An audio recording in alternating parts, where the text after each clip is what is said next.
მშვიდობისა. ეს საქართველოს პირველი არხია, თქვენ უყურებთ გადაცემას პირადი ექიმი მარი მალაზონია ჟესტურ ენაზე თარგმანით. როგორც ყოველთვის დღეს ჩვენ ადამიანზე ვისაუბრებთ და ვისაუბრებთ ადამიანის გულზე, როგორც სასიცოცხლო ორგანოზე, რომლის გარეშეც ადამიანის სიცოცხლე და ყოველდღიური არსებობა წარმოუდგენელია. ჩვენ ეს ძალიან კარგად ვიცით ყოველგვარი სამედიცინო განათლების გარეშეც, მაგრამ როდესაც ჩვენ ამა თუ იმ პრობლემაზე ვსაუბრობთ ხოლმე კოლეგებთან ერთად, ჩვენ ვითვალისწინებთ საზოგადოების ცნობადობის ამაღლებას. ვიცოდეთ, დაავადება ნიშნავს იმას, რომ ჩვენ უკეთ შევძლოთ ამ დაავადების ამოცნობა ადრეულ ეტაპზე. შემდეგ თუ ასეთი დიაგნოზი ჩვენთან ახლოს მოვიდა, ჩვენ შევძლოთ ამ დაავადების უკეთ მართვა, რაც იმას ნიშნავს, რომ ჩვენი ცოდნით ვცდილობთ ამ დაავადებასთან თანაცხოვრებას, იმისთვის რომ დაავადებამ არც სიცოცხლის ხანგრძლივობაში ამციროს და არც ჩვენი ცხოვრების ხარისხი დააზარალოს. არადა თანამედროვე მედიცინისათვის ყველა წახნაგი მნიშვნელოვანია, მათ შორის არა მხოლოდ ფიზიკური ჯანმრთელობის ჭრილში, არამედ ჩვენი მენტალური, ფსიქოემოციური და სოციალური კეთილდღეობის ჭრილში. სწორედ ამიტომ არსებობს ცნობადობის დღეები და ცნობადობის კვირეულები. დღეს განსაკუთრებული დღეა და დღევანდელ თარიღს რამდენიმე წახნაგი აქვს. ამიტომ, როდესაც ჩვენ კონკრეტული ფერით ხაზს უსვამთ ამა თუ იმ პრობლემის ცნობადობას, რასაკვირველია გულთან დაკავშირებული წითელი ასოციაციურად ჩვენთვისაც ძალიან ადვილად გასაგებია. თუ ჩვენ საუბრობთ გულის ჯანმრთელობაზე, გულის თანდაყოლილი და შეძენილი ვანკები არის ყველასთვის ერთი შეხედვით ძალიან ნაცნობი ტერმინი, მაგრამ მდგომარეობა, რომლის შესახებაც ცოდნა ყოველდღიურად იცვლება, მდიდრდება, დამოკიდებულება იცვლება და შესაძლებლობები ამ პრობლემებთან გამკლავების. განსაკუთრებით მნიშვნელოვანია ამ თემაზე საუბარი მაშინ, როდესაც მთელ კვირეულს ევროპული სამედიცინო საზოგადოება და ევროპის კარდიოლოგთა საზოგადოება უთმობს თანდაყოლილი ვანკების შესახებ ინფორმაციას, შედარებას შეძენილ ვანკებთან და დღეს მიაქციეთ ყურადღება. ჩვენ სათაურში არის და სხვა. აი რას ნიშნავს სხვა, ამას მოგვიანებით გავარკვევთ, თუმცა ვისარგებლებ შემთხვევით და გეტყვით, რომ ეს პერიოდი დაახლოებით ასევე ემთხვევა გულის უკმარისობის ცნობადობის თარიღს, გულის უკმარისობის ცნობადობის კვირეულს და ამ თემაზე საუბარი ჩვენ მოგვიანებით გვაქვს დაგეგმილი, დეტალურად ვისაუბრებთ, ხოლო რაც შეეხება ვანკებს, ჩვენ აი ამ თემას დავუბრუნდებით სულ რამდენიმე წამის შემდეგ.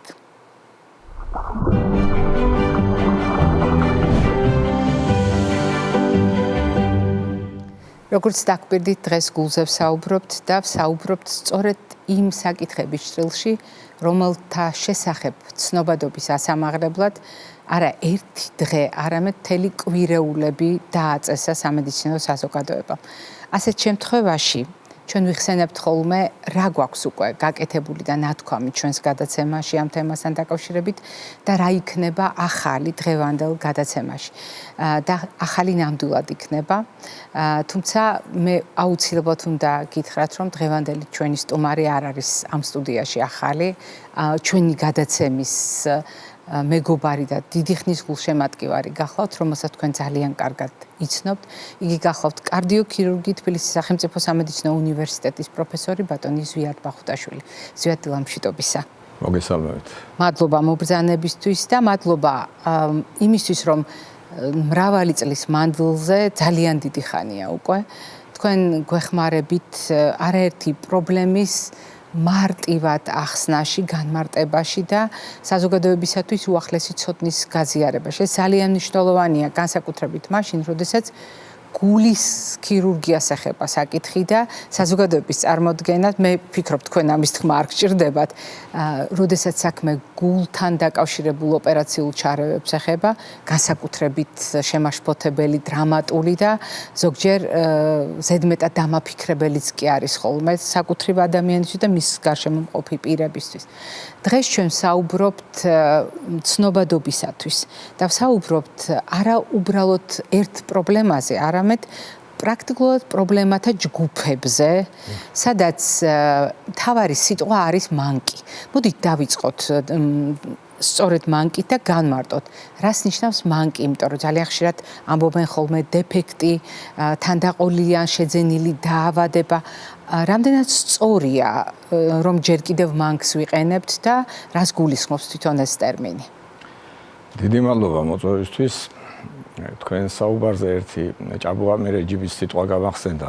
ჯერ სიტყვა საქმე და მერე საქმეა საქმე. ასე რომ ამ სტუდიიდან მოსახლეობისთვის ტკინეული საკითხების განმარტება ასევე ჩემ ვალად მიმაჩნია მე და ამიტომ ვთვლი რომ ეს არის მადლობებს ამით არ ვიღებ. რაც შეეხება ხამ სიტყვა მანკს, ეს მანკი თვითონ ყველა ენაში მანკი ესეთი სიტყვა არ იხმარება გულის დაავადებების დროს. ევროპულ დასავლეთ ევროპულ ენებში ის ჩვეულებრივად როგორც დაავადება გულის შეძენილი ან თანდაყოლილი დაავადება არის, ხოლო ზოგიერთ ენაში არის ეს ცალკე სიტყვით აღნიშნული და მანკად მოიხსენიება. და მე გეტყვით ჩემი გამოცდილებიდან რომ როდესაც პაციენტს ან პაციენტის მშობელს ეუბნები რომ მის შვილს ან მას გააქვს თანდაყოლილი მანკი ან შეძენილი მანკი, ეს ბევრად უფრო დიდ სტრესს იწვევს პაციენტებში. უფრო დრამატულად აღიქვავენ ამ სიტყვას, ვიდრე რომ უთხრა რომ შეძენილი დაავადება აქვს ან თანდაყოლილი დაავადება. ეხლა უფრო მეტად ღრმად ამ სიტყვების ისტორიაში არ მინდა რომ ჩავეძიო, იმიტომ რომ ეს უკვე ჩვენ ვწევებას სპეციალობას სცილდება, თუმცა ზოგჯერ ვცდილობთ რომ ეს მანკი ხშირად ვცდილობ ხოლმე რომ აუხსნა ეს რომ ეს მანკი და დაავადება არის ერთი და იგივე და ეს არ არის ფატალური განაჩენი, რომელთანაც ჩვენ შეგვიძლია დღევანდელ თანამედროვე მედიცინას 99%-ში შეუძლია კარგად გამოვკლავდეს, ისე რომ ცხოვრების ხარისხი და ხანგრძლივობა არ დაზარალდეს. მიუხედავად იმისა, რომ ეს ჩვენს ენაში დამკვიდრებული ტერმინია, უნდა ვაღიაროთ, რომ 10 წლეულების მანძილზე გამოიყენება, შეგვიძლია ვთქვათ, რომ ამ ტერმინის მიმართ სტიგმა არსებობს. კი, სხვათა შორის ეს ტერმინი მანკი უკვე სულხან-საბას ლექსიკონში მოიხსენიება და იქ უფრო ხშირად წყალმანკთან არის. ანუ უკვე მაშინ გარკვეულწილად ეს წყალმანკი ვიცით რომ გულის უკმარისობის ერთ-ერთი ხატოვანი გამოხატულებაა და ანუ უკვე ადამიანებს მაშინ ჰქონდათ ეს სიტყვა ასოცირებული. და ალბათ ესეთ უფრო ქართულ ფესვებთან არის დაკავშირებული. ვერ ვიტყვი რომ ეხლა რომელი ენის გავლენა არის, მაგ საკითხი არ ვიცი, მაგრამ ნამდვილად ესეთი საუკუნეების შემოსული ტერმინია მაშინ. და დამკვიდრებული, თუმცა როგორც თქვენი მონათხრობიდან ირკვევა, საკმაოდ სერიოზული სოციალური დატვირთვა აქვს და ახლავს დამახასიათებელი სტიგმა. თუ ჩვენ დაუბრუნდებით დღევანდელ თარიღს და დაუბრუნდებით იმ თემას, რომელიც სათაურად გამოვიტანეთ. ძალიან უცნაური შეიძლება მოეჩვენოს მაყურებელს ჩვენი სათაური. რადგან ყოველთვის არის ხოლმე ძალიან მკაცრად ჩამოყალიბებული, უფრო სწორედ მკაფიოდ განსაზღვრული, რაზე ვისაუბრებთ და რას ეძღვნება ესა თუ ის მსჯელობა. თანდაყოლილი მანკი თითქოს გასაგებია. შეძენილი მანკიც გასაგებია, მაგრამ რატომღაც ამჯერად სათაურში გაჩნდა ის ახალი შტრიხები, რომელზედაც ჩვენ ახალი მტკიცებულებების, ახალი ცოდნის გამოცდილების ჭრილში უნდა ვისაუბროთ. ვიდრე ამაზე ვისაუბრებთ, მე მაქვს თხოვნა, რომ მაყურებელს გავახსენოთ, რა არის თანდაყოლილი მანკი. როდის ვამბობთ, რომ მანკი შეძენილია და აი მერე ვთქვათ, რა არის ის სხვა. კი ბატონო, ესე იგი, როგორც ვიცით, ჩვეულებრივად ადამიანის გულს აქვს ნორმალური ანატომია, რომელიც აუცილებელია გულის ნორმალური ფუნქციონირებისთვის და მთელი ორგანიზმი რომ მოამარაგოს შესაბამისად ოქსიგენირებული სისხლით. მუცლად ყოფნის პერიოდში ნელ-ნელა ხდება ბავშვის ორგანოების ფორმირება და მათ შორის მუცლად ყოფნის დროს გულს ეს კლასიკური 4 ღრუს ანატომია თავისი შესაბამისი სარქლებით არ გააჩნია, რა თქმა უნდა. ეს ბოლო მომენტამდე და მშობიარობის შემდეგ ხდება უკვე ბოლო კავშირების დახურვა. ეხლა ძალიან ღრმა ანატომიურ დეტალებში არ მინდა, იმიტომ რომ სამედიცინო საზოგადოებისთვის არ ვსაუბრობთ. სქემატურად და ფაქტიურად მშობიარობის შემდეგ ან რამდენიმე კვირის განმავლობაში უნდა გულმა მიიღოს ის სამუშაო სტანდარტული ნორმალური ანატომიის ფორმა, რაც აუცილებელია. ამ განვითარების სხვადასხვა ეტაპზე ზოგჯერ ფერხდება გულის განვითარება და ხდება ზოგან გიდის შეუხორცებლობა, ზოგიერთი სარქველი არასწორად ფორმირდება, ან რაღაც დამატებითი კავშირები, რომელიც მუცლად ყოფნის დროს აუცილებელია, არ იხურება დაბადების შემდეგ. როდესაც რამდენიმე კვირის შემდეგ ბავშვის გულის ანატომია ვერ ფორმირება არ სრულდება და ვერ ხდება ნორმალური, ამას უკვე ჰქვია თანდაყოლილი მანკი და ესე იგი იქ რაღაცა ანატომიური დეფექტი გვაქვს.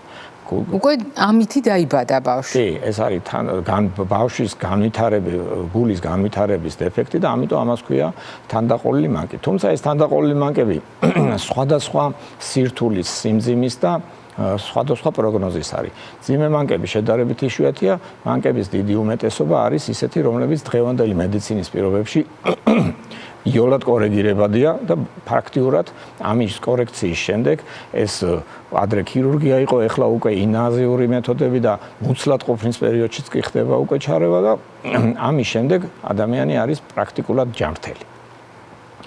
შეძენილი მანკი არის, როდესაც ქონდა ბავშვობაში ნორმალური ანატომია და მერე ცხოვრების რაღაც ეტაპზე ადრე ეს ხშირად იყო რევმატიზმი, ზოგჯერ იყო მერე სხვადასხვა ვირუსული დაავადებები, ან დიდობაში უკვე მავნეჩვევები ვიღებთ რომელიმე კედლის სარქლის ფუნქციის მოშლას, ან კედლის გასქელებას, გათხელებას, ნორმალური ანატომიიდან გადახრას. და ესაც რა თქმა უნდა გამოიხატება ადამიანის ჩივილებში, შესაბამისად გულის მიერ ჩივილებში, ახლა ამას აღარ ჩამოვყევით, ეს აქ ტკივილი შედარებით ნაკლებია, მაგრამ ძირითადად დაღლიობასთან არის, ფიზიკურ დატვირთვაზე დაღლიობასთან არის დაკავშირებული და უკვე თანამედროვე დიაგნოსტიკური საშუალებებით ხდება დიაგნოსტირება გულის რომელ ნაწილში არის პრობლემა, რომ დაისახოს მკურნალობის გეგმა. როდესაც თქვენ ბრძანებდით თანდაყოლილ მანკებზე, მაყურებლისათვის სრულიად გასაგებია, რომ რაღაც პროცესების გამო მუცლად ყოფნის პერიოდში ბავშვს ასეთი ანატომიური თავისებურება დაჰყვა. როდესაც საუბრობდით შეძენილ მანკებზე, ეს არის ცხოვრების მანძილზე განვითარებული პროცესების შედეგი. თუმცა ჩვენ დავპირდით მაყურებელს, რომ ვიტყვით ისეთ მანკებზეც, რომელიც არც თანდაყოლილში ხდება ერთი შეხედვით, არც შეძენილ მანკებში. რაღაცა უცნაურად ჟღერს თითქოს, მაგრამ დღევანდელი საუბრის ახალი შტრიხი სწორედ ეს არის და შესაძლოა მოულოდნელი შტრიხიც კი ჩვენი მაყურებლისთვის. რას ნიშნავს? სხვა მცირე სტატისტიკას მოვახსენებ ტელემაყურებელს. სხვადასხვა დათვლებით, სხვადასხვა გეოგრაფიით ეს თანდაყოლილი მანკები არის 0.4%-დან 2%-მდე. სხვადასხვა წყაროებზე დაყრდნობით. ეს თანდაყოლილი მანკები. შეძენილი მანკებს ესე არ ითვლიან მოსახლეობის პროცენტით, ითვლიან მილიონზე რამდენი ოპერაცია, რამდენი ჩარევა ეს არის საჭირო და განვითარებულ ქვეყნებში ეს არის პლუს-მინუს 1000 ოპერაცია მილიონ მოსახლეზე. მაღალ განვითარებულში უფრო მეტია, განვითარებაში უფრო ნაკლები. დაუბრუნდეთ ისევ ამ შეძენილ პათოლოგიას, როდესაც საუბრობენ შეძენილ პათოლოგიაზე, ეს არის დაავადებები, რომლებიც უშუალო მეთვალყურეობას თხოვლობს. და იქვე არის ყოველთვის მითითებული დაახლოებით კიდევ 2%, როდესაც ნორმა არ არის ეს ანატომია, მაგრამ იმ მომენტში ბავშვობაში, ახალგაზრდობაში არანაირ ჩარევას არ თხოვლობს, მხოლოდ მეთვალყურეობას. რამდენიმე ეს არის დაავადება, რამდენიმე ანატომიური მდგომარეობა არის ესეთი, ეს არის ჩვეულებრივად აორტის სარქველი არის სამკარედიანი, დაახლოებით მერსედესის ნიშანს წააგავს. დაახლოებით კი არა, ზუსტად ესეა განლაგებული და ეს ამ 2%-ში შედის ის ადამიანები, რომლებსაც შეიძლება ორ კარედა ჰქონდეს, ანუ შუაზეა გაყოფილი. ანუ სამის ნაცვლად ორი კარი. და ორი ფარა, ანუ ფორმა გავრცელებულია და ორი ნახევარმთვარისებური კარედი გვაქვს სამის მაგივრად.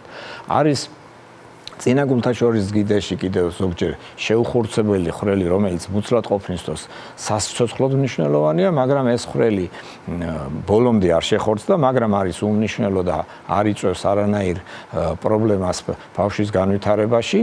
არის კიდევ PFO, ეს არის ოვალური ხვრელი, დაუხურავი ოვალური ხვრელი, არის მეორე ერთ-ერთი სხვა კარედის მიტრალური კარედის პროლაბირება ეს არასამედიცინო ენაზე, არასწორი მოძრაობა, ბოლომდე არ იხურება თითქოს. ცოტა ზედმეტად იღება, შეიძლება ასე ვთქვათ. და არის კიდევ ზოგიერთი კედლის ზედმეტი გასქელებისკენ, ჰიპერტროფიისკენ მიდრეკილება.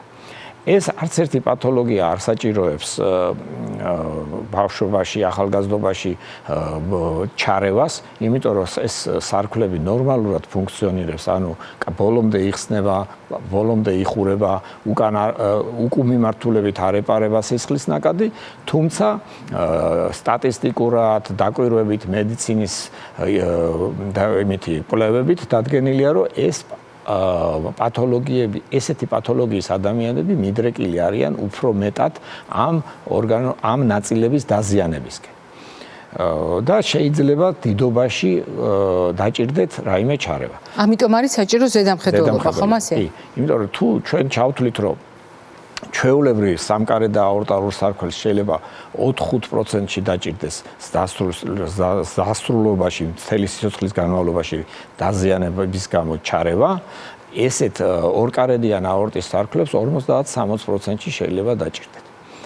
თუმცა ეს 40% საკმაოდ დიდი რიცხვია და მე ხშირად ყავს ხოლმე ესეთი პაციენტები და ვეუბნებით, რომ ეს არის ძალიან დიდ წილად მათზე დამოკიდებული, როგორ მოულიან თავს, რომ არ გახდნენ საოპერაციო.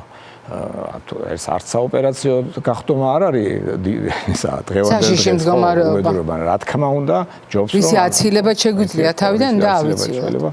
ჯობს რომ ავიცილოთ.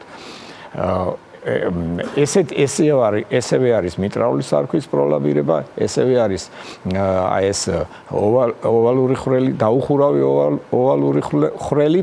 ოღონ ამ ყველას სხვადასხვა პრობლემა შეიძლება ჰქონდეს და მაგალითად დაუხურავი ოვალური ხვრელი არის რისკ ფაქტორი კრიპტოგენული ინსულტისთვის. და ამ ოვალური ხვრელის დახურვისთვის ჩვენებას გვაძლევენ ნევროლოგები. თუ ვინმემ გადაიტანა კრიპტოგენული მოულოდნელი ინსულტი, ეს არის უკვალოდ გადის, მაგრამ რაღაცა პერიოდი არის საკმაოდ არასასიამოვნო, შემდეგ ხდება კვლევა იმაზე, რომ ხომ არა პირველი ერთ-ერთი გამომწვევი მიზეზი არის, ხომ არ არის ოვალური ხვრელი. დახურულია თუ არა ოვალური ხვრელი, ამას ვამოწმენ. და თუ არის ღია, პირველი უნდა მოხდეს დახურვა. დღეს უკვე ეს არ არის ღია ქირურგიული ჩარევის ობიექტი და ინვაზიური ჩარევით ხდება ოვალური ხვრელის დახურვა და რა თქმა უნდა, ბევრად უფრო კომფორტულია პაციენტებისთვის.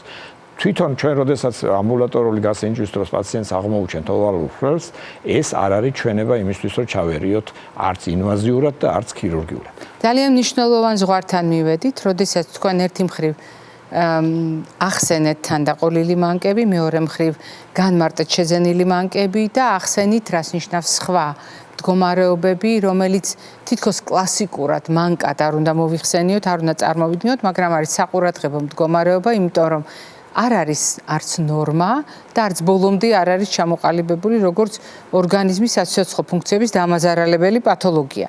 თუმცა თუ ჩვენ აი ამ ბოლო ფრაზით გავაგრძელებთ, რაზედაც თქვენ გაჩერდით და ჩამოაყალიბეთ დამოკიდებულება, ვთქვათ, მკურნალობასთან დაკავშირებით, ყველაზე გავრცელებული კითხვა დარწმუნებული ვარ მანკებთან დაკავშირებული არის ოპერაციული ჩარევის გამოყენება, ანუ არჩევანი ოპერაციის სასარგებლოდ.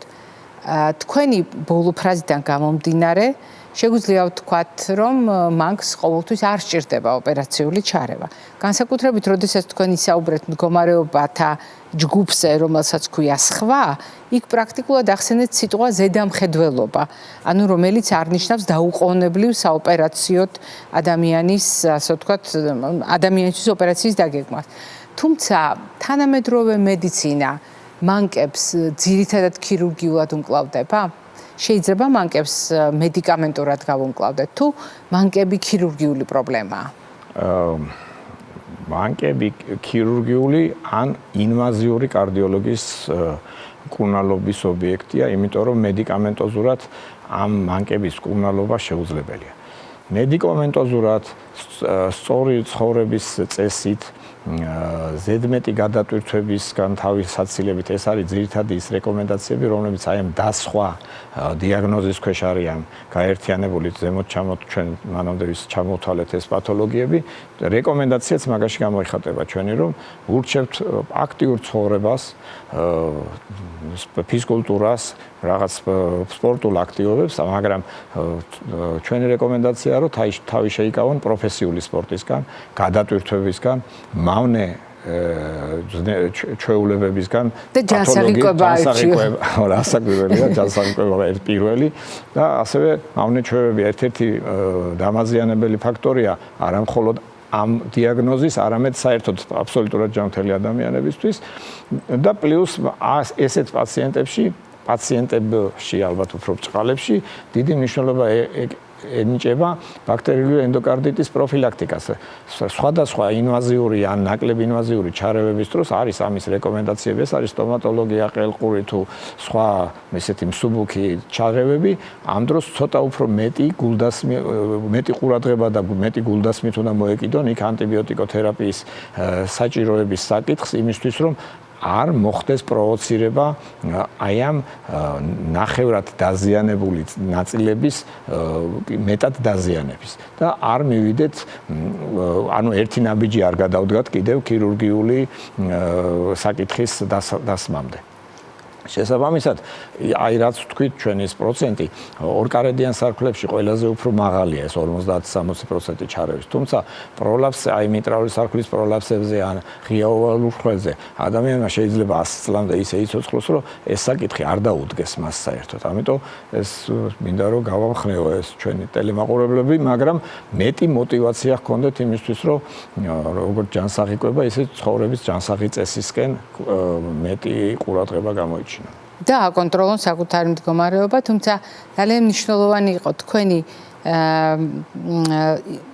ფრაზა იმასთან დაკავშირებით, რომ ესა თუ ის ინფექცია შეიძლება იყოს ძალიან საყურადღებო და დამატებითი რისკი და ის ფაქტორი, რომელმაც აამოქმედოს ეს არასასიამოვნო მექანიზმი და მე ვისარგებლებ შემთხვევით მაყურებელს გავახსენებ, სწორედ ბატონმა ზვიადმა გაუსვა ხაზი ახლა ამ ცოდნის საჭიროებას, რატომ შეიძლება ღრძილების ანთება გახდეს გულის ამა თუ იმ პათოლოგიის წინაპირობა და მათ შორის მანკის ჩამოყალიბების წინაპირობაც, რომელზედაც ჩვენ ერთ-ერთ სიახლეში ვსაუბრობდით, ეს იყო საერთაშორისო კვლევა, რომელმაც დაადასტურა, რომ ქრონიკულად მიმდინარე ანთება პირის ღრუში, განსაკუთრებით პაროდონტიტი არის ძალიან მაღალი რისკი იმ ადამიანებისთვის, ვიზედაც ახლა თქვენ საუბრობდით და ერთი მოკლე კითხვა და პასუხის შემდეგ დავასრულებთ ჩვენ საუბარს, როდესაც შეძენილ მანკებზე საუბრობთ, არის თუ არა აქ ასაკი გადამწყვეტი, თუ ადამიანის ჯანმრთელობის პარამეტრები, ცხოვრების წესი და სხვა ფაქტორები, ან რომელიმე დაავადება შეიძლება იყოს უფრო მნიშვნელოვანი ვიდრე ასაკი. შეძენილ პათოლოგიებში საკითხი დღეს თანამედროვე მედიცინაში შემდეგნაირად არის დასმული, რომ ჩვენ ვაფასებთ ამა თუ იმ ნაწილის, გულის ამა თუ იმ ნაწილის ფუნქციას, როცა ეს დაუშვათ სარქლებს ეხება. და თუ დაზიანება სარქლის დისფუნქცია, ანუ ფუნქციის მოშლა არის მსუბუქი ან ზომიერი, რა თქმა უნდა, ესეთი პაციენტი რჩება მეთვალყურეობის ქვეშ. როდესაც ასაკის მიუხედავად, როდესაც დაზიანების ხარისხი გადადის მძიმეში, ეს ნიშნავს, რომ ამ სარქველმა უკვე შეიძლება გამოიწვიოს მიმდებარე ქსოვილების, ღრუების არანორმალური შეცვლა, ზოგ შემთხვევაში გაფართოება, ზოგ შემთხვევაში კედლის გასკელება და უკვე ისმება საკითხი ქირურგიული მკურნალობისთვის. ამის შემდეგ უკვე განვიხილავთ პაციენტის ასაკს, თანხლებ დაავადებებს, სხვა რისკ ფაქტორებს და მე ვიღებ საბოლოო გადაწყვეტილებას ვიღებთ ამის შემდეგ, რამდენად სწორი იქნება ქირურგიული ჩარევის დაგეგმა, თუ ისევ დაუშვათ გავაგრძელოთ მედიკამენტოზური მკურნალობა. ძალიან დიდი მადლობა ბატონო ზვიად ჩვენთან მეგობრობისთვის, სტუმრობისთვის და მრავალწლიანი თანამშრომლობისთვის, რასაკვირველია, მაყურებელს შევახსენებ, დღევანდელი ჩვენი გადაცემის სტუმარი გახლდათ კარდიოქირურგი, თბილისის სახელმწიფო სამედიცინო უნივერსიტეტის პროფესორი ბატონი ზვიად ბახუტაშვილი. მე არ გემშვიდობებით, მე ვიდრე გავაგრძელებ საუბარს, მინდა გაგახსენოთ ერთი რგოლი, რომელიც ქალის გულის ჯანმრთელობას უკავშირდებოდა.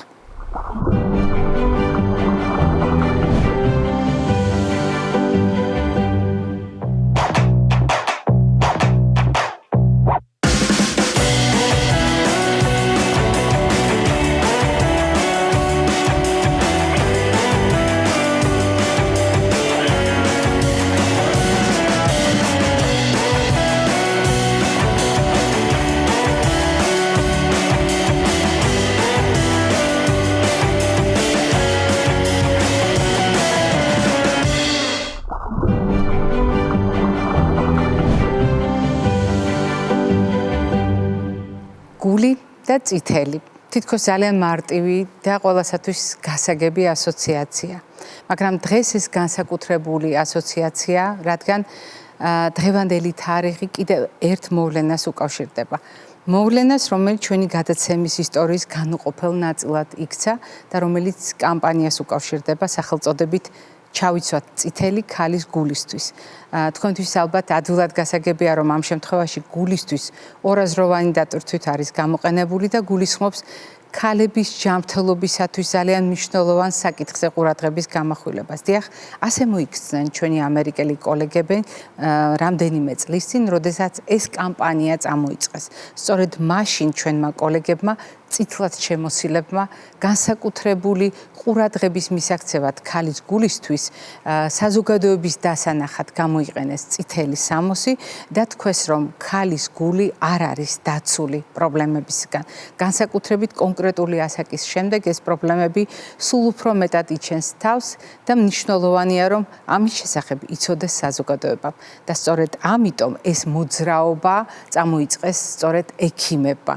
მოძრაობა, რომელიც მალე საზოგადოებრივ მოძრაობად იქცა და ეს მოძრაობა საქართველოში ჩვენს გადაცემაში, როდესაც დავიწყეთ კამპანიის სახით ჩავიცვათ წითელი ქალის გულისთვის, გულისხმობდა იმ კოლეგების ჩართულობას, ვინც ეს კამპანია საქართველოში საკუთარი პროფესიული საქმიანობის ნაწილად აქცია და ასევე გამაერთიანებელ ფაქტორად კოლეგებისათვის. ასეთი აღმოჩნდა საქართველოს ექიმ-ქალთა ასოციაცია და საქართველოს ექიმ-ქალთა ასოციაციის პრეზიდენტი ქალბატონი ნინო ჟვანია, კარდიოლოგი, პროფესორი, რომელმაც წამოიწყო ეს კამპანია და კოლეგებიც ჩართო ამ კამპანიაში. თქვენ გახსოვთ, ის არაერთხელ იყო ჩვენს გადაცემაში სტუმრად და არაერთხელ ისაუბრა ამ თემაზე. დღეს ჩვენ გაგახსენებთ რგოლს, რომელშიც თავად ქალბატონი ნინოც მონაწილეობს და რომელშიც სხვა კოლეგები კიდევ ერთხელ საუბრობენ ქალის გულის ჯანმრთელობის მნიშვნელობაზე.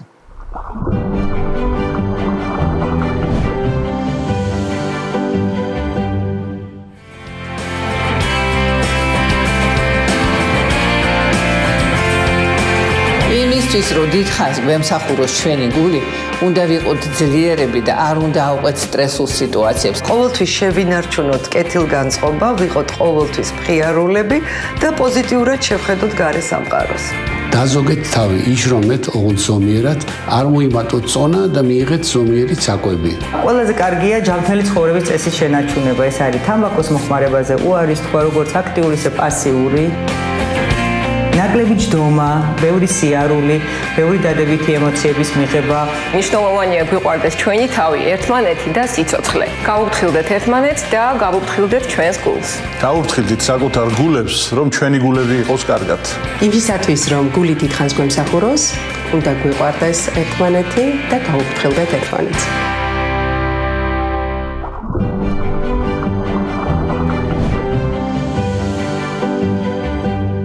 მიუხედავად იმისა, რომ მეცნიერება გვეუბნება დაზოგეთ გული პოზიტიური ემოციებით დატვირთვეთ მხოლოდ მხიარული განწყობით, არ გამოდის ასე. არ არის ასე ჩვენი ცხოვრება მოწყობილი და სამწუხაროდ ჩვენ საზოგადოებაში, როდესაც ამ თემებზე ვსაუბრობთ, რა თქმა უნდა, სრულიად ადეკვატური დამოკიდებულება მსგავსი ფრაზების მიმართ.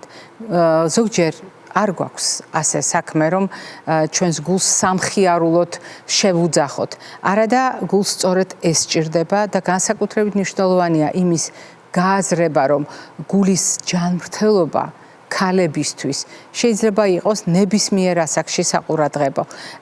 თავდაპირველად მედიცინა ასე არ თვლიდა.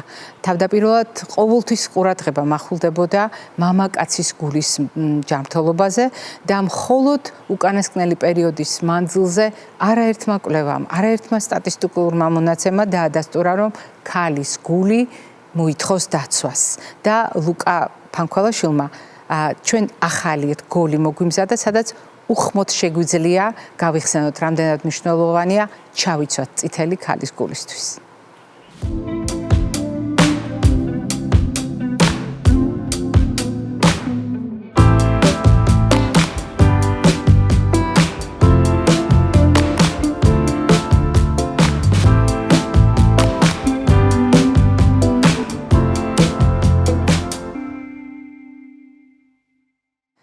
დიახ, როდესაც ჩვენ საუბრობთ დროის გავლენაზე, როდესაც ჩვენ საუბრობთ ინფორმაციის გავლენაზე, რა თქმა უნდა, ახალი ცოდნა ეს არის ახალი სამარჯვი.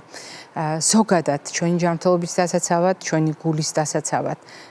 განსაკუთრებით დღეს, როდესაც ჩვენ საუბრობთ ცნობადობის ამაღლებაზე, კონკრეტულ პრობლემებთან დაკავშირებით და როდესაც საუბრობთ გამორჩევით ქალის გულზე. მნიშვნელოვანია, რომ ეს ცოდნა ახალგაზრდებმა გაგვიზიარონ. მნიშვნელოვანია, რომ ეს ცოდნა ახალგაზრდებმა შეიძინონ და გაგვიზიარონ. და ამის საუკეთესო მაგალითი გახლავთ ჩვენი ახალი თაობა, ჩვენი სტუდენტები, მედიკოსები, მომავალი ექიმები, რომლებიც სწორედ ამ ნიშნით გაერთიანდნენ და ლუკა ფანქოლაშვილმა სიუჟეტის მოამზადა, როგორ ცდილობენ სტუდენტები საზოგადოებისათვის მნიშვნელოვანი ფრაზები სწორად შეერჩიონ იმისთვის, რომ ქალის გული დაუცველი არ აღმოჩნდეს.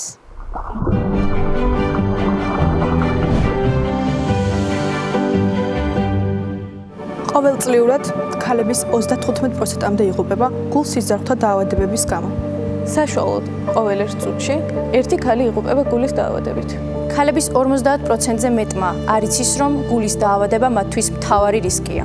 საშუალოდ 40 წლიდან ქალებში იზრდება გულის დაავადებების რისკი. მენოპაუზის დროს რისკი მკვეთრად იმატებს. ძლიერი ემოციური ან ფიზიკური სტრესის შემდეგ შეიძლება გამოვლინდეს გატეხილი გულის სინდრომი.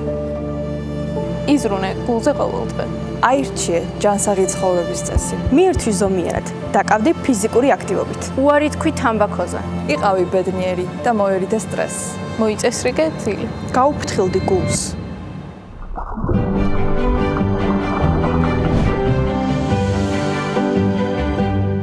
კიდევ ერთხელ ჩავიცოთ წითელი ქალის გულისთვის. მე აუცილებლად უნდა გითხრათ, ამ კამპანიის ამოცანა არ არის სამოსის ხაზგასმა. ამ კამპანიის მიზანი არ გახლავთ გაპრანჭვა და წითელი ფერის კარგად მორგება. ამ კამპანიის ამოცანა არის ყურადღების მიქცევა. მიქცევა ყურადღების იმ თემაზე, რომელიც სტატისტიკის მიხედვით როგორც წესი ყურადღების მიღება რჩებოდა 10 წლეულების განმავლობაში და ეს გახლავთ ქალის გულის ჯანმრთელობა. დღეს ჩვენ ვისარგებლეთ შემთხვევით და ფერთან ასოციაციით იმ ისტორიის გამოცდილებით, რაც ჩვენს გადაცემას უკვე აქვს, ჩვენი კოლეგების მხარდაჭერით, ჩვენი კოლეგების გამოცდილებით კიდევ ერთხელ გაგახსენეთ, ქალის გული მოითხოვს განსაკუთრებულ მზრუნველობას.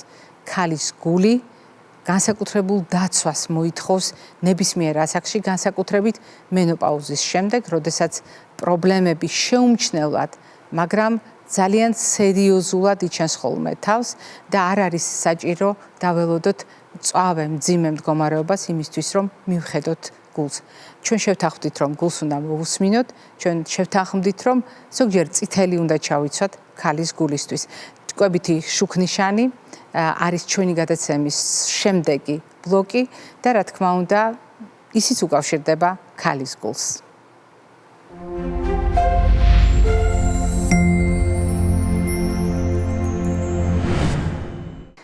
მიუხედავად იმისა, რომ საერთოა კვებითი რეკომენდაციები თეფშზე განთავსებული პროდუქტების შესახებ, ჩვენ ვითვალისწინებთ ყოველთვის კონკრეტულ პრობლემას. შევთანხმდით, რომ დღიური რაციონის სულ ცოტა ნახევარი ბოსტნეული და ხილი უნდა იყოს.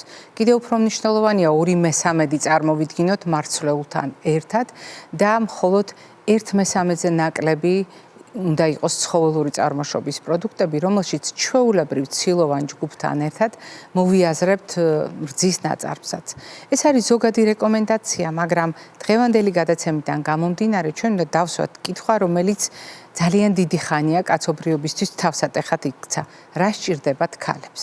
ეს კითხვა არის ძალიან ლოგიკური, ბუნებრივი, ძალიან მნიშვნელოვანი, მაგრამ კიდევ უფრო დავავიწროოთ საკითხი და კიდევ უფრო დავაკონკრეტოთ კითხვა და ვთქვათ, რა სჭირდება ქალის გულს. ჩამონათვალი, მე ვფიქრობ, თქვენთვისაც კარგად ნაცნობია, თუნდაც იმიტომ, რომ თქვენ ჩვენი გადაცემის ერთგული მაყურებელი ხართ.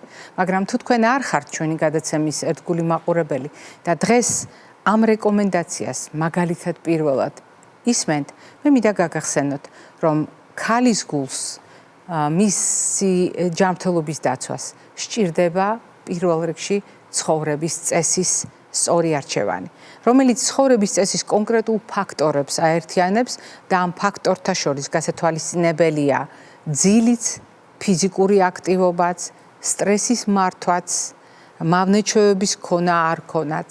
აი ამ საერთო წარმოდგენაში გასათვალისწინებელია ის საერთაშორისო რეკომენდაცია, რომელსაც თანამედროვე მტკიცებითი მედიცინა იზიარებს, როდესაც 150 წუთი ზომიერი დატვირთვა ერთი კვირის განმავლობაში არის გათვალისწინებული ბაზისური ჯანმრთელობის შესანარჩუნებლად. სხვათა შორის მნიშვნელოვანია იმის გათვალისწინებაც, რომ ქალის გულისთვის 5 დღის განმავლობაში 30-30 წუთიანი დატვირთვა, როგორც ეს ზრდასრულების შემთხვევაში ბოლო კვლევებმა დაადასტურა, აბსოლუტურად ოპტიმალურია, ისევე როგორც ცოტა უფრო მეტად ინტენსიური დატვირთვის შემთხვევაში, არა 150 წუთი, არამედ 75 წუთი ყოველკვირეულად. ანუ ზომიერი დატვირთვა 150 წუთი, ინტენსიური დატვირთვის შემთხვევაში ორჯერ ნაკლები დროც საკმარისია.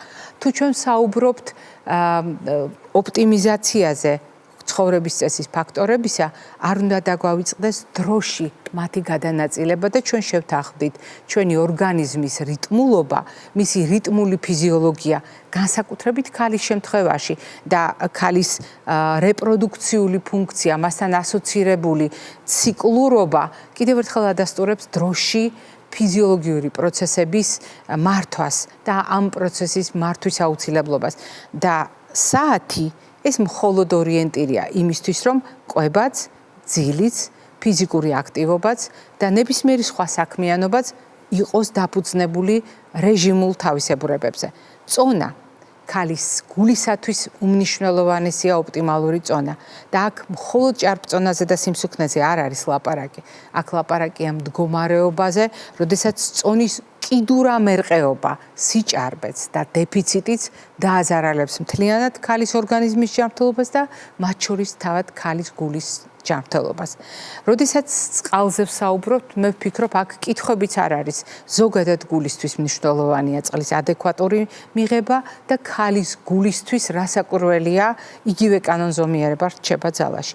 ალკოჰოლთან მიმართებაში, როგორც ყოველთვის ვიცენ სიფრთხილეს, მაგრამ მე მინდა გაგახსენოთ, თანამედროვე ახალი რეკომენდაციები კიდევ უფრო მკაცრია ალკოჰოლთან დაკავშირებით და თუ გავითვალისწინებთ, რომ ჯერ კიდევ მოძველებული, უბრალოდ ძველი რეკომენდაციების თანახმად იყო ქალებსა და კაცებს შორის განსხვავება დადგენილი და ნათქვამი, ქალს მხოლოდ 10 გრამი ალკოჰოლი, მამაკაცს 10+10, თქვენ წარმოიდგინეთ ახლა რეკომენდაციების გამკაცრების პირობებში როგორი იქნება შეზღუდვა ქალებთან მიმართებაში, განსაკუთრებით ორსული ქალების თქვათ მდგომარეობის გათვალისწინებით, მაშინ როდესაც ქალს ჯანმრთელობის პრობლემა აქვს და ასე შემდეგ. ცალკე საკითხი გახლავთ ქალის გულის დაცვა აუცილებელი საკვები ნივთიერებებისაგან. ჩვენ ვიცით, რომ ქალს სჭირდება ცილა, ცხიმის, ნახშირწყალი, ზოგადად, ისევე როგორც ადამიანს. ქალის გულს სჭირდება ყველა ეს ნივთიერება. კარგად შერჩეული ცილა და ძალიან ფრთხილად შერჩეული ცხიმი. შესაბამისად, ცხიმის დატვირთვა ქალების შემთხვევაში აუცილებლად იქნება ყვითელ ზონაში. თუ ჩვენ ვლაპარაკობთ მაგალითად შაქარზე, არ უნდა დაგვავიწყდეს შაქრით დატვირთვა, რატომ შეიძლება იყოს რისკი ნებისმიერი სისტემისთვის, მათ შორის ქალის გულისთვის და ანთების ხელშეწყობა იქნება, ჭარბიწონის ხელშეწყობა იქნება ეს თუ ნებისმიერი სხვა პროცესი, რომელშიც მონაწილეობს ადვილად შეთვისებადი ნახშირწყლები, შეიძლება იყოს პრობლემა ქალის გულისთვის. არის ერთი მნიშვნელოვანი საკითხი მარილთან დაკავშირებით. დადგენილია, რომ 2300 მილიგრამი ნატრიუმი, არა უბრალოდ ნატრი ქლორიდი, ანუ არა უბრალოდ სუფრის მარილი, ესე კრებითად, არამედ საკუთრივ ნატრიუმი 2300 მილიგრამი არის ოპტიმალური რაოდენობა. თუმცა ასაკთან ერთად ქალის გულის დასაცავად მეცნიერებმა დაადგინეს, რომ ბევრად ოპტიმალური იქნებოდა 1500 მილიგრამამდე შევამციროთ ნატრიუმის მოხმარება, ანუ მარილის მოხმარება ასაკთან ერთად ქალმა შეამციროს. ეს გახლავთ თანამედროვე რეკომენდაცია. რეკომენდაცია, რომელიც უკავშირდება კვებაში ულუფასთან ერთად ცხადია მე რეჟიმი ვახსენე, ანუ დროში განაწილება, ზომის, ულუფის თქვათ შერჩევა და აქედან გამომდინარე იმის გათვალისწინება, რომ რაციონი არის ხშირ შემთხვევაში აი ამ საერთო ჯაჭვის ნაწილი, ამ სამი გასაღებიდან ერთ-ერთი, თუმცა ძალიან მნიშვნელოვანი. ქალის ორგანიზმს სჭირდება ცილასთან ერთად, კარგად შერჩეულ ცხიმებთან ერთად, სწორად შერჩეულ ნახშირწყლებთან ერთად, ანუ რთულ ნახშირწყლებთან ერთად, მცენარეული ბოჭკოს სწორი რაოდენობის შერჩევა. საშუალოდ 28-30 გრამი გამოდის დასრულ ადამიანებზე. ზოგიერთ შემთხვევაში ასაკობრივი ჯგუფის მიხედვით ქალებში შეიძლება იყოს 24-26 გრამი. დაახლოებით 25-დან 30 გრამამდე რომ დავიმახსოვროთ, ეს ძალიან კარგი იქნება. ქალის ორგანიზმს სჭირდება ბევრი სხვადასხვა პარამეტრი, მაგრამ გამორჩევით გულს სჭირდება კალიუმი, სჭირდება მაგნიუმი, სჭირდება D ვიტამინი, ყველა ანტიოქსიდანტი, რომელზედაც ჩვენ საუბრობთ ხოლმე, C ვიტამინი, E ვიტამინი, A ვიტამინი და ასე შემდეგ. ეს ყველაფერი გაბნეულია ჩვენს კვებით შუქნიშანში, ანუ გამოდის რომ ჩვენი კვებით შუქნიშანი არის ის ინსტრუმენტები, რომელიც სჭირდება ქალის გულს. თუმცა არის ერთი ძალიან მნიშვნელოვანი სიახლე, რომელიც ბოლო კვლევების მიხედვით სულ უფრო ხშირად დასტურდება. მტკიცდება არაერთი კვლევით და სიახლე არა იმიტომ, რომ ამაზე დღეს პირველად ვსაუბრობთ, არა, ჩვენ ძალიან ხშირად ვსაუბრობთ ხოლმე ამ თემაზე. სიახლე არის იმიტომ, რომ ქალის გულს მტკიცებით დაუდასტურდა რისკ ფაქტორად ნაწლავის მდგომარეობა. ჩვენ ზოგადად ვამბობდით ხოლმე, რომ ნაწლავი პასუხობს ორგანიზმში მოხვედრილ სხვადასხვა ნივთიერებას იმით, რომ საკვებიდან ჩვენი ბინადარი მიკროორგანიზმები გარკვეულ ნივთიერებებს შეითვისებენ და შემდეგ ცხოველქმედების პროცესში თვითონ წარმოქმნიან ახალ ნივთიერებებს. აი ამ ნივთიერებებს სისხლის ნაკადით გულს უგზავნიან და შეიძლება გულის დაავადება გამოიწვიონ. ეს რისკი ჩვენთვის დიდი ხანია ნაცნობია.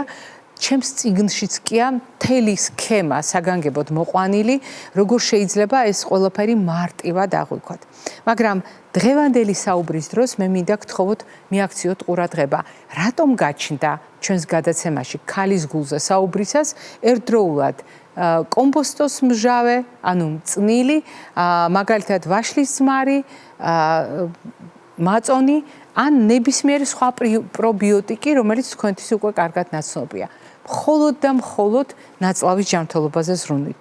იმ ნაწლავის ჯანმრთელობაზე ზრუნვით, რომელმაც შეიძლება დააზარალოს ქალის გული. ამიტომ თუ ჩვენ გვინდა რომ ქალის გული იყოს დაცული, ჩვენ გარდა იმ ჩამოთვლილი პროდუქტებისა, კალიუმი, მაგნიუმი, მცენარეული ბოჭკო, ომეგა-3, კოენზიმ Q10, კარნიტი, უამრავი პროდუქტი, რომელიც არის დაშიფრული ამა თუ იმ საკვებში და ამა თუ იმ კერძში, ჩემი მიერ დასახელებულ სხვა ნივთიერებებთან ერთად ცხადია მნიშვნელოვანია, მაგრამ არ უნდა დაგვავიწყდეს ნაწლავის კეთილგანწყობა და არ უნდა დაგვავიწყდეს კიდევ ერთი ძალიან მნიშვნელოვანი ჯგუფი პროდუქტებისა, რომელთაც ფიტოესტროგენები ჰქვიათ. თქვენ ეს პირველად არ გესმით ჩემგან, ჩვენ წლების მანძილზე ამ თემაზე ვსაუბრობთ. ეს არის მცენარეებში არსებული, ბუნებრივად არსებული ნივთიერებები, რომელიც ჰგავს ქალის ჰორმონს ესტროგენს. ჰგავს თავისი სტრუქტურითაც, თავისი მოქმედებითაც და სწორედ ამიტომ ძალიან ხშირად მეცნიერები, მედიკოსები, ექიმები ამ ნივთიერებებს ვიყენებთ ქალის მდგომარეობის გასაუმჯობესებლად და მათ შორის ქალის გულის დასაცავად.